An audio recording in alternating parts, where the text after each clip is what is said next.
Some people spend their whole lives waiting to be free. Others choose to be free and reject everything. There's pain in both. It's hard to know what to do in life when you don't have an exact map for how things will unfold. If you've ever felt like true freedom would solve all of your problems, spending each day as you please, exploring the world and connecting with like-minded individuals, you might be right. But lurking beneath the surface of a glamorized lifestyle is a much more sinister agenda that could turn your whole life upside down. That last part was a joke, but in this video, we're going to uncover why escaping the matrix and leaving everything behind isn't all it's cracked up to be. Part 1. The paradox of freedom. Indeed, exercising freedom with responsibility means doing less than what you are allowed to do and doing more than what you are obligated to do. The freedom to make your own decisions carries the liability to do so responsibly and keep the greater good in mind. The fact that just because you don't have to do things doesn't mean you shouldn't do things. And this is something that I think a lot of people strive for. They strive to not have to do anything in life. The point of reaching retirement is to reach a point where you don't have to do anything. But you find out that when you actually don't have anything to do, that's not really the solution to the challenges that you had. So the freedom that we seek isn't necessarily the freedom that we want. It's just what we think we want. But more importantly, I think when we're seeking freedom, we're seeking a feeling. That feeling is sought in different places or different people. But actually, the feeling comes from within. Now, assuming that my reality is my reality because I perceive it as so, any other reality I get myself into, I'm just going to perceive it the same way. So if I'm going about my life with negative thoughts in one situation, then I go into a different situation, I'll still have those same negative thoughts. So it's not just like assumed that if you go from one location to another that all of a sudden your perspective is going to shift entirely as well. It might, but it might not. The best way to achieve a sense of peace, calm, clarity is to have a strong sense of purpose. Oftentimes the reason that we don't feel those things and the reason we often feel anxiety is because we're lacking a sense of purpose. Now, purpose isn't necessarily this one thing that you pick and stick to forever. I think purpose is more of a broad sensation or vocation. Some people really want to find their purpose. They go and do these crazy ceremonies and ask whatever god they pray to, like, tell me my purpose. They want like an answer like your purpose is to be a flower dealer or a car salesman or a baker that specializes in triple chocolate chip cookies for gluten-free people. I don't think your purpose, my purpose, anyone's purpose is that specific. If I was to put a label on my purpose, it's to express myself in an honest and open way and to guide people to express themselves and practice courage. Now, I could do that in so many ways. One of the ways I do it is by making videos and coaching people and singing songs, but I could just as easily walk down the main street in the village I live in and encourage people with a smile. Don't get so specific on your purpose. And that's what brings us on to now the topic of going with the flow. People that want to break free from the matrix and escape the 9 to 5, they want to go with the flow. Man, isn't it great to go with the flow and have amazing things happen and just watch life unfold? Isn't it so beautiful? Except for when it's not unfolding how you want it to. Like when the flow is flowing in the wrong direction and you're like, that's not what I signed up for. The flow sometimes sucks. But here's the thing about going with the flow. You don't just hop in a river and let it take you anywhere. You need to be able to be buoyant to support yourself in that river. Otherwise, you're just gonna sink. This is where we get on to, the nuance of what it means to go with the flow. Going with the flow without any sort of constraint as to where you want the flow to take you ends up with you really scattered and indecisive and anxious because we don't have any sort of clarity. If you look at historical humans, I wasn't there back then, but let's say hunter-gatherers, you can't just sit at your camp and wait for an animal to come for you to hunt it. That's not hunting. You have to go out and find it. That takes a degree of planning and preparation. Constraint. So the constraints are, okay, this is the kind of food that we eat. This is what the food does when it's alive, and we gotta go and find it. A lot of planning goes in there, and then the hunter goes out, interacts with the environment. It follows trails perhaps. Maybe it goes at a certain time of day because it knows that that's when its prey is out and about. Within those constraints, the hunter can go with the flow by observing what's happening, adapting their practices in accordance with what is happening. And that is how you make the kill, so to speak. pursuing new tasks isn't always something that we need to do, but it's something that could be good for us to do for our own evolution, emotionally, mentally, spiritually, physically. I remember I was on the road about 4 years ago, and there was a time period where a bunch of us had rented this apartment and we were all just chilling there. Then one day, my good friend Nico from Argentina, he said the adventure must go on, and he left with his bag. He said the travel had to continue. In that moment, Nico was a man with purpose. He was living within the constraints of his goal, which was to travel the world. And it was really hard for me to watch him go, because I realized that I had got lost in the flow and I was stagnant. I was a stagnant body of water with bugs and mosquitoes. And I saw Nico go and I was like, oh my God, I'm too scared to go because I'm safe and comfortable here. But I knew I needed to go because that's how we grow.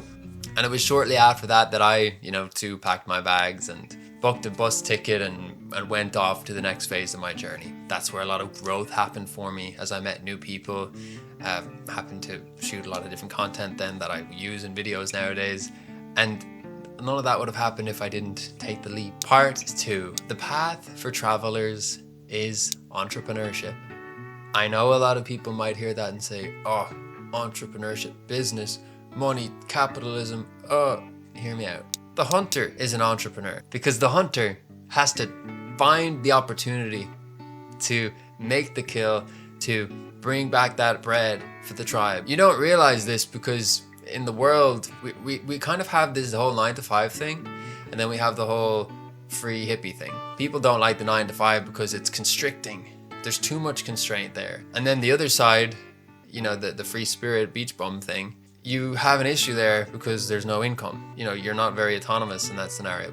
For the longest time, I had this all or nothing perspective. I thought that it had to have a job and be miserable, or it had to be a starving artist that travels and lives a free and full hippie life. And that is what causes so many people to suffer. They feel like their soul either needs to be consumed or that it needs to be free. But when it's consumed, you have no free time. And when it's free, you have no money. So you have all this time, but you can't do much with it because you're kind of limited in what you can do. Plant yourself in a city with no money and see what happens. You can't even go to the bathroom without paying money these days. So what we need to do is we need to bring these two together and have a nice integration of the 9-to-5 money world and then the freedom world. When we bring these together, we get entrepreneurship.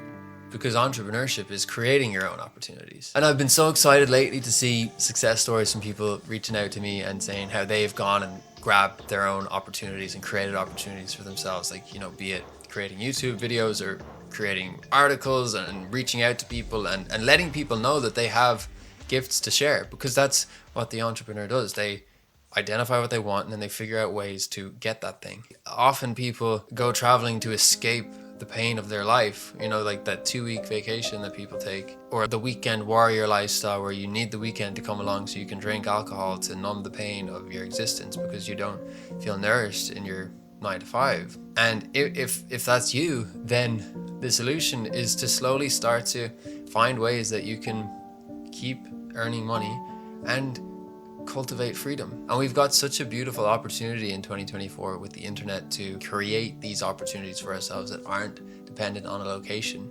Like, I've managed to cultivate a location independent income stream. That wouldn't have been possible. Like, I'm working with people all over the world, in America, in Europe, in Australia. I don't have to be in any of those places. I live in Ireland. So that's an opportunity that you can seize right now, is to, create your own product or service-based business and start reaching out to people and sharing the gifts that you have in exchange for money. That's business, that's entrepreneurship. And if you wanted to still kind of do it in a 9-to-5 capacity, there's plenty of remote work opportunities as well. CourseCareers is a partner of this channel, and I'll leave a link in the description. You can get a free trial with them. And they literally set you up to get high-paying remote jobs that are flexible and allow you to have that nice balance of having your income but also having your flexibility and your freedom. And the funny thing is, when you start to cultivate that income stream from a place that feels good, you might not even want to travel anymore. Because as I said at the beginning, freedom is what you want. You want the sense of calm and peace and tranquility. Be brave and be courageous, because it's going to be difficult and tricky and scary at the beginning. But you can do it because you have gifts to share. I'm sure you're sharing them in some capacity already, and it's just a matter of tapping into the willpower to just execute and try stuff and fail and, you know, be embarrassed. Like, I've failed so many times in the past 5 years trying to do different things, and the majority of it didn't work. But it all kind of added up and gave me, you know, the experience and the confidence and the skills to make it work. And that's something you can do as well. Like, it's not just going to happen in one fell swoop where you make one decision and then everything is beautiful and kumbaya and you're a billionaire on the beach. No, but one step at a time. That could be the outcome that you get. And if you start to feel bored and stagnant, that means there's more in you that you're not tapping into. It's like if you are rock climbing, and that's just an example I'm using now because that's what I'm doing. There's like level 1 to 8 in the gym that I go to. 8 is like very hard, 1 is quite easy. Pretty confidently I can do every 4, but there's a lot of 5s that I can do, and then there's a lot that I can't do. The thing is, if I just keep doing the 4s over and over, it's boring. They're too easy for me. But if I do the 5s, it's like pretty tricky, and some of them it'll take me weeks to actually get the strength and the confidence to do them.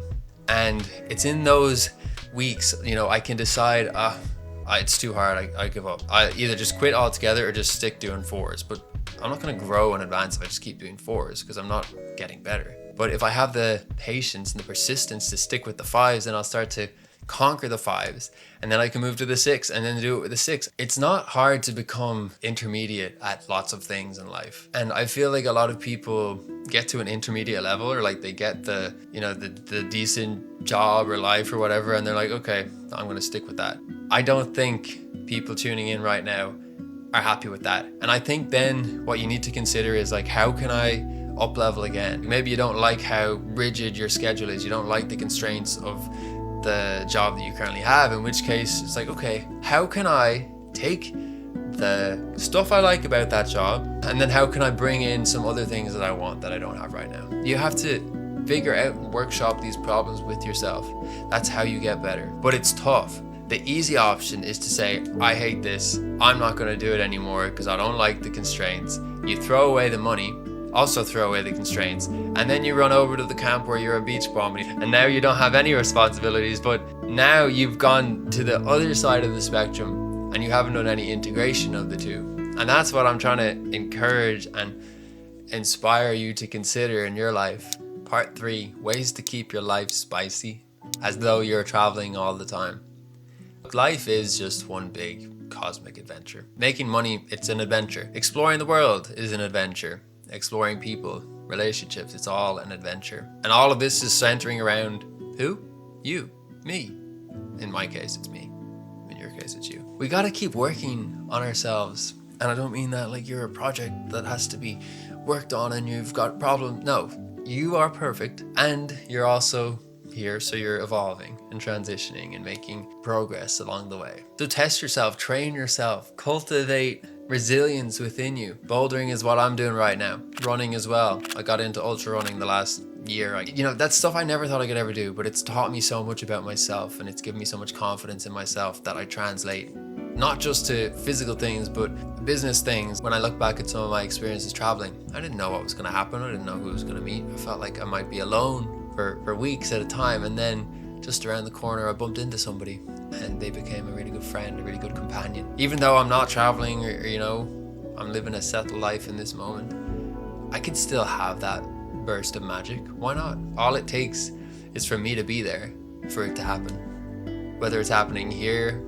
in Ireland or in Egypt or Japan or wherever else, I'm always learning new skills and testing the boundaries because I don't want to stagnate. A couple of weeks ago, I had told everybody my whole life, I was like, I'm never learning how to animate. I hate animation. Do you know what I did? I opened up After Effects, I pulled up a beginner tutorial, and I made a little animation. And man, it was so satisfying to get that good dopamine and to learn something new. Go learn a new skill. Learn a whole new industry if that's what you're into. Like, check out CourseCareers, as I say. They've got plenty of free courses you can check out there. Who knows? Maybe you acquire a skill that leads you to this particular meetup around JavaScript, and then you bump into a girl and then you get married, and now all of a sudden you've got a whole family because you decided to learn a new skill. If you're really in alignment with your purpose, it leads to profit. It's hard to like the universe is like, oh yeah, your purpose is to be broke. Why would that be the case? Money's there and life is there. They're both beautiful, they both work together to allow you to experience life. And that's what I want for you. So go ahead and be free and be of service and share your gifts, because we need what you have to offer to the world. I appreciate you. Thanks for being here. Anyone who's interested in working with me one-on-one, link in the description. Book a free call with me. Sign up to my newsletter down there as well. I give weekly insightful emails that you might enjoy. Other than that, have a beautiful day.